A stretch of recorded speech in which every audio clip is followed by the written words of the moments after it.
Pilipinas. Maraming salamat po. Nakabwisit eh, parang magkapatid. Pero parang aliw na aliw ka sa kanya, Zian, sa Instagram mo, parang thank you best friend, parang gano'n. Ano bang kagaguhan ka naman sa Kasi pelikula? tumutuwa ako, na-touch naman ako kasi nung Pasko, talagang, ay hindi pala Pasko, kanina lang.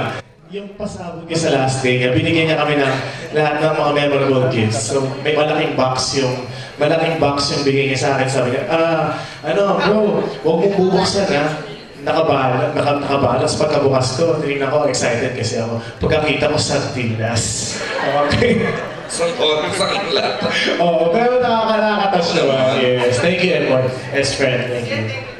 My final question is for Kim at saka kay Sian. Although, pahapiyaw na tinanong ni Paring Mario Bautista kanina, we want an honest answer. Kasi, ano na rin kami minsan, nauumay na rin kami yung parati kami nabibitin. May tinatanong kami kung ano-anong pasikot-sikot ang sinasagot sa amin. And this time, we want an honest answer. Nasa ang level na kayo ng inyong relasyon? And kayo na ba? Kung sakasakali. Kasi just naman a no or yes eh. So, we will respect kung anong magiging sagot niyo. Thank you. Pero bago nyo sagutin niya, we'll pause for this, we'll be right back. Sorry! Go, Kim, Zian!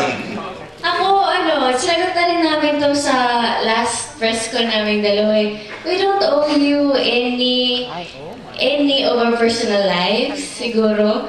Kasi as long, you can think whenever you want to think. As long as you're happy when you watch us on TV, nakikita nyo kung paano kami may love, ganyan. Yun na yun. And lahat naman tayo, meron tayong mga hindi dapat i-share or dapat i-share. And it's our choice. And I hope you guys respect it. Thank you. Okay, see? May gusto kang dagdag. Kay Kim lang ba yung tanong? Hindi, sa kanilang dalawa. Okay.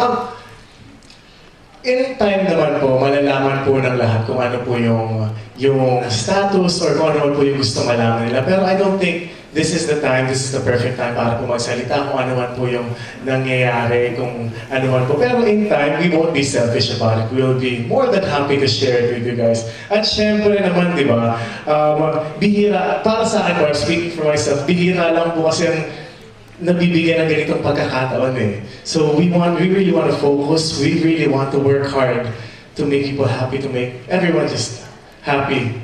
Lalo na din sa movie, pinaghirapan namin to. So, yes po. Sana sagot ko na. Okay, thank you very much. Ayan, ganda ng smile.